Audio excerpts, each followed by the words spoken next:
Saya ajak saudara melihat sekarang Yohanes pasal yang kelima. Sepintas saja kita lihat ayat ini supaya kita tahu bagaimana gereja ini bergerak dan ke arah mana jalur gereja itu. Yohanes 5, 19 dan 20. Kesaksian siapa?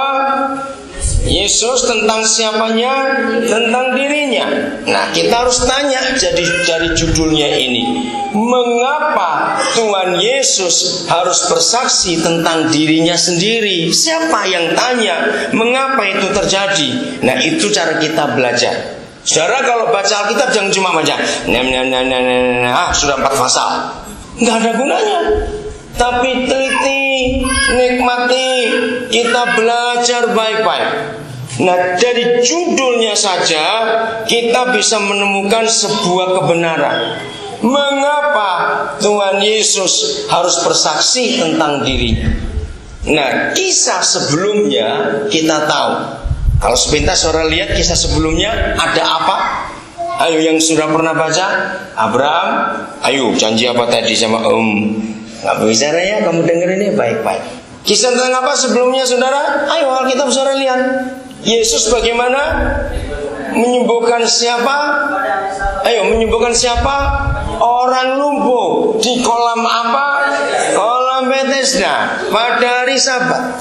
Satu hal yang kita perlu tahu, apa saja yang dikerjakan oleh Tuhan Yesus.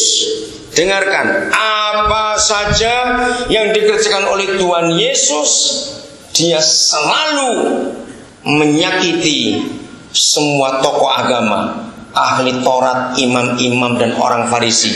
Betul atau tidak? Kita harus tahu mengapa. Kalau kita mempelajari, sepertinya Tuhan Yesus senang cari gara-gara. Betul enggak? Kalau kita perhatikan, ya contohnya, kan dia sudah tahu bahwa kalau hari Sabat itu jangan nyembuhkan orang, atau jangan ngajar, atau jangan buat apa-apa. Sebab bagi tokoh-tokoh agama Yahudi, hari Sabat itu hari yang khusus. Tapi mengapa sepertinya dia sengaja? Sampai satu kali saya dalam mempelajari firman Tuhan ini, saya berkata gini, Tuhan, cobalah. Kalau ada mereka, jangan buat apa-apa, karena mesti ribut. Pernah nggak saudara berpikir seperti itu? Nah ini contohnya. Hari Sabat dia menyembuhkan orang lumpuh. Itu masalah besar. Maka begini kesimpulannya saudara. Yesus Tuhan datang untuk melawan semua keagamaan. Catat kata ini baik-baik. Tuhan Yesus datang untuk merombak yang disebut agama. Agama itu identik dengan tradisi. Saudara perhatikan, apa saja di dunia ini, apa saja, dari model rambut, model baju, sepatu, makanan, model rumah, dan apa saja di dunia ini itu mengalami perubahan atau tidak? Cepat jawab, mengalami perubahan atau tidak? Terus berubah. Saudara, ini konsep yang penting dalam seluruh pelayanan Tuhan Yesus. Apa saja di bumi ini itu mengalami inovasi. Tahu kata inovasi? Mobil saja berubah, kamera lihat berubah. 3 tahun yang lalu. Jadi tahun 2005 orang masih rame pakai kamera yang pakai roll film itu. Betul tidak? Sekarang kalau ada kamera baru yang paling canggih baru dikasih saudara pakai roll film, ada yang mau tidak? Ngapain repot-repot? Belinya film mahal, nanti cucinya mahal, cetaknya mahal lagi. Kok salah nggak bisa diapa-apakan? Saudara semua pakai digital. Betul tidak? Handphone yang paling gila itu handphone. Maka itu saya sering berkata kepada orang Kristen, kalau orang Kristen nggak bertobat dari mata handphonean, bisa bangkrut itu orang. Apa itu arti kata mata handphonean? Ayo coba jawab, apa itu arti kata mata handphonean? Suka ganti-ganti handphone. Kenapa? Karena handphone itu gila betul. Setiap hari di pabriknya itu minimal 2 tipe baru keluar tiap hari. Dan masing-masing perusahaan bersaing. Wah, itu gila sekali. Berubah, semuanya berubah. Tapi hanya ada satu di dunia ini yang tidak pernah berubah. Agama. Renungkan, iya atau tidak? Agama adalah satu-satunya hal di dunia ini yang tidak akan pernah bisa dirubah dan tidak akan pernah berubah. Yesus datang menghancurkan sistem agama itu. Tapi kita kembali lagi pada pola agama. Maka itu ketika Roh Kudus datang kepada gereja menyatakan hal-hal yang baru, gereja langsung berkata sesat dan itu salah. Mengapa? Karena kita tidak mau hal yang baru. Kita hanya mengulang. Betul? Mengulang dari tahun ke tahun. Maka itu orang bosan ke gereja. Karena lebih baik putar kaset di rumah sama. Acaranya sama. Cuma lagu-lagu aja yang berbeda. Sampai. Itu sebabnya kita harus berubah, saudara, dalam hidup ini. Dan inilah perubahan itu. Lagi sekali, murid suka belajar. Kalau belajar hal-hal yang baru, bukan yang lama. Baik, ini kesaksian Tuhan Yesus. Yang baru datang, Yohanes 5:19. Karena mereka marah. Imam-imam orang Farisi tanya, siapa kamu? Kenapa kamu semua orang pada hari Sabat? Kamu tidak tahu ini hari kudus Tuhan. Dengan tenang, penuh wibawa, Tuhan menjawab. Maka Yesus menjawab mereka, katanya, aku berkata kepadamu, sesungguhnya anak, siapa anak di sini? Tuhan Yesus. Tapi kita juga bukan? Tidak dapat mengerjakan sesuatu dari dirinya sendiri. Ingat, ini kesaksian Tuhan Yesus tentang dirinya. Jadi dia meyakinkan orang banyak itu, aku gak bisa buat apa-apa dari diriku sendiri jikalau tidak ia melihat siapa Bapaknya mengerjakannya. Sebab apa yang dikerjakan Bapa itu juga yang dikerjakan anak. Jadi waktu Tuhan Yesus menyembuhkan orang lumpuh pada hari Sabat itu maunya sendiri atau apa? Bapa yang mengerjakan, maka anak ikut. Semua anak, tidak ada, walaupun anak angkat juga, semua anak itu pasti ngikuti nggak papanya buat apa, mamanya buat apa? Pasti. Satu kali saudara, saya datang ke satu rumah di daerah Ungaran, Jawa Tengah, berapa tahun yang lalu. Ada ibu sedang marah, sedang panik. Dia seorang penjahit. Begitu kami datang, saya kaget. Marah apa ini? Anaknya masih kecil, umur 5 tahun. Terus saya tanya, ibu kenapa marah seperti itu? Aduh, saya nggak tahu lagi ini bagaimana. Ini kain pesanan orang, dan orang itu dapat hadiah dari Itali, jadi nggak bisa dibeli di Indonesia. Lalu kenapa? Saya lagi jahit pesanan orang itu. Saya ingat kompor saya menyala, gorengan saya belum saya angkat. Saya tinggal sebentar ke dapur, saya keluar, anak saya gunting ini pasti tengah-tengah. Wah, ribut ibu itu. Terus inilah kebenaran itu. Yang salah bukan anak ini, yang salah ibu. Lu kenapa sih bisa salah? Dia nggak terima lagi. Anak itu pasti ngikut apa saja yang orang tuanya buat. Jadi waktu ibu gunting-gunting, dia ngelihat, oh gunting begitu. Nah ibu lengah, dia keras gitu. Jangan disalahkan anak ini, ibu yang salah. Kalau mau meleng sebentar, guntingnya diangkat. Atau kasih gunting tumpul, berikan kain-kain bekas sebanyak-banyaknya, suruh dia gunting-gunting sampai capek, nanti dia puas. Nah di situ imajinasi anak itu berkembang. Sama kalau anak laki, bapaknya kerja apa saja, meleng dikit anak langsung buat. Betul? Nah, itulah anak. Ternyata hampir 90 sekian persen gereja yang mengaku anak Tuhan ternyata bukan anak.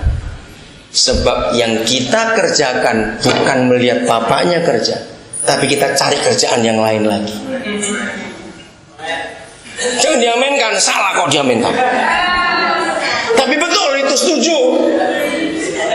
Betul, ayo kita berubah. Ini yang kita harus tahu gereja, betapa salahnya kita selama ini. Kita tidak melihat Bapak kita buat apa. Saya tidak tahu kalau sini ada PowerPoint, tapi ada yang bisa masukkan, nggak ada foto, nggak usah dipasang syarat. Saya akan cerita kepada saudara. Tahun 92, tanggal 19 Agustus, itu pertama kali kami suami istri menginjakkan kaki di Biak. 19 Agustus 92, saya nggak akan lupa hari itu.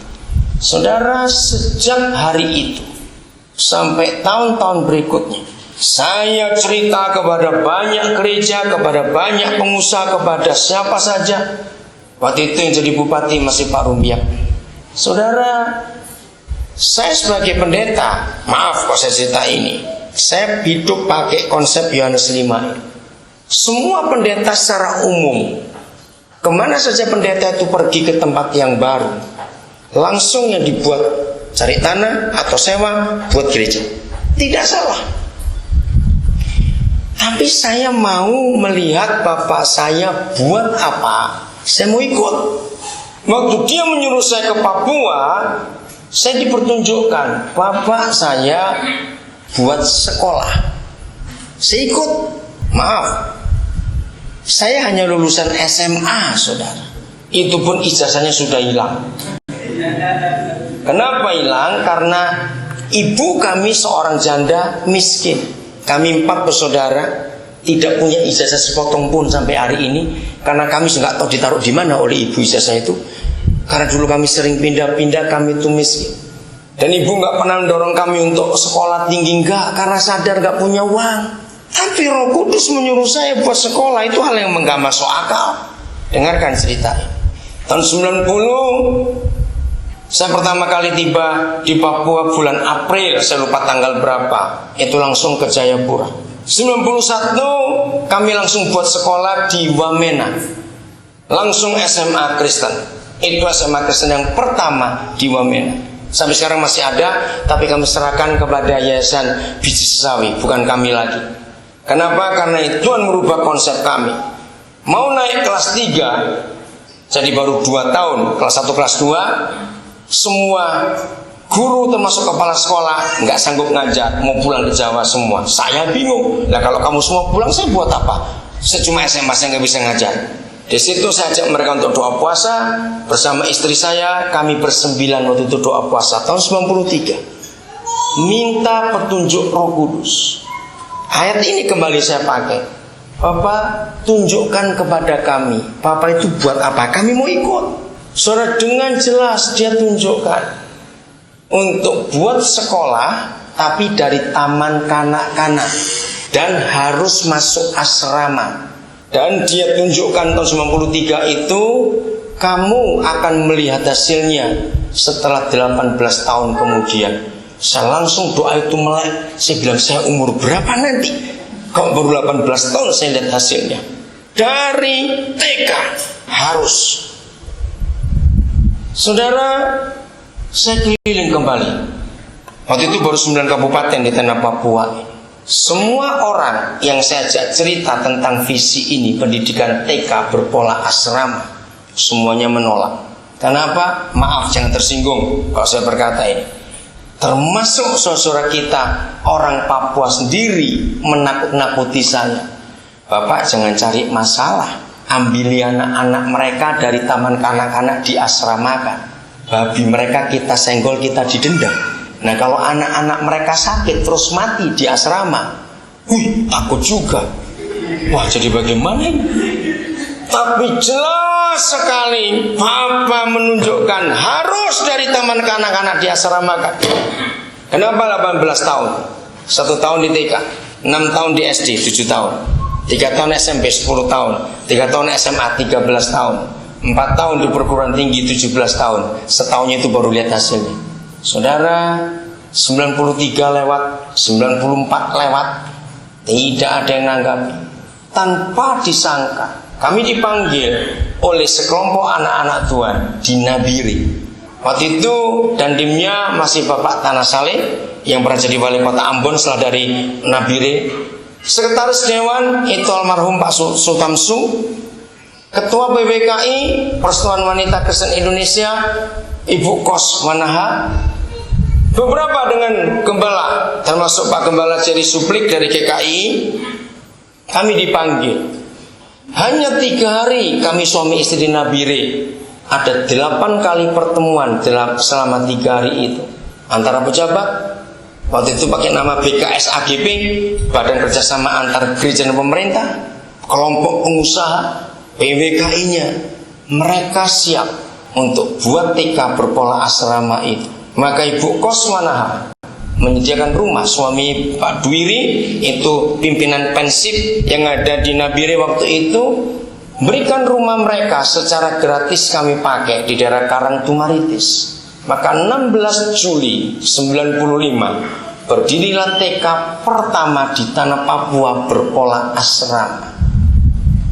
Sudah dengarkan ya? 17 Juni 2008 generasi pertama itu lulus SMA kelas 3. Dan waktu kami buat perpisahan dengan mereka, karena 100% kami bawa mereka untuk kuliah di Jawa, Jogja, Semarang, Salatiga. Waktu perpisahan 17 Juni yang lalu, begitu mengharukan.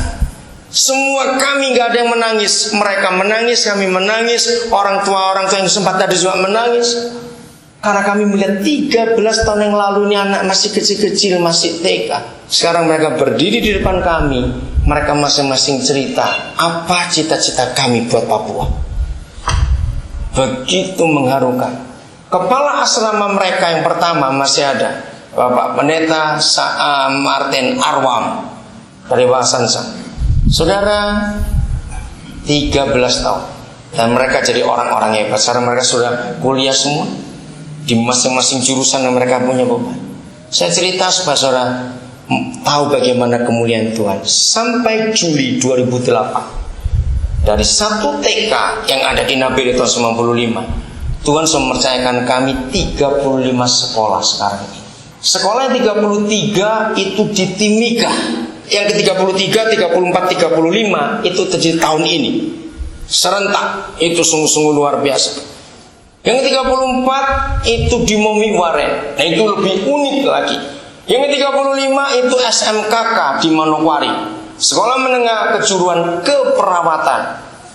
Muridnya 721 orang.